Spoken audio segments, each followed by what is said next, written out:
This is a persuasive narrative by Jacqueline Angel. Jackie's a great speaker. She's relaxed, she's present in mind and body, and she really uses her conversational style to keep her audience listening.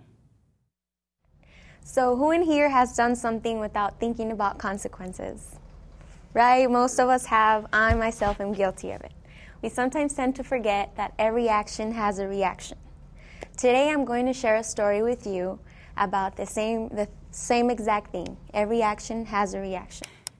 Using a conversational tone does not mean that your speech lacks structure. Jackie has a real obvious thesis. It's clear, it's to the point. We know exactly what she hopes to achieve in her few minutes with us. My father is also guilty of that. About 8 years ago, it was a typical Monday morning. He went to work, I went to school, my mother went to work. The only difference about that Monday, though, is that he went to work but never came back. It's been about 8 years. Obviously, he didn't think about the consequences back then. Throughout these 8 years, we've seen many consequences due to that action. The consequences started about 2 days after he left, which was on a Wednesday. Again, a Wednesday afternoon, typical Wednesday afternoon. My mother got off work and went to pick up my brother and I from school. Be sure to maintain eye contact with your audience when speaking. Jackie does a terrific job. Her eyes are sweeping the room, making everybody in her audience feel welcomed and included in her message.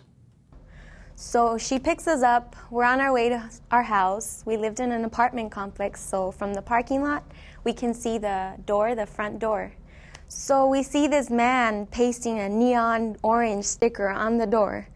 We're like, what's going on? And he's also messing with the door lock, so we were pretty scared.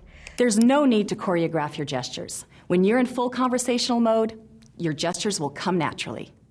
So my mom rushes and parks, and then we go approach this man. And my mom, I still remember her face. It was just very confused face, and I got worried. So she asked this man, it was an authority, I'm thinking a cop or, something like that. So she asked, what's going on? And the guy just briefly explained to us that we've been evicted because the rent hadn't been paid for over 3 months. You can imagine my mom's face. You can imagine her reaction. We did not know this was going on because my dad was in charge of the rent.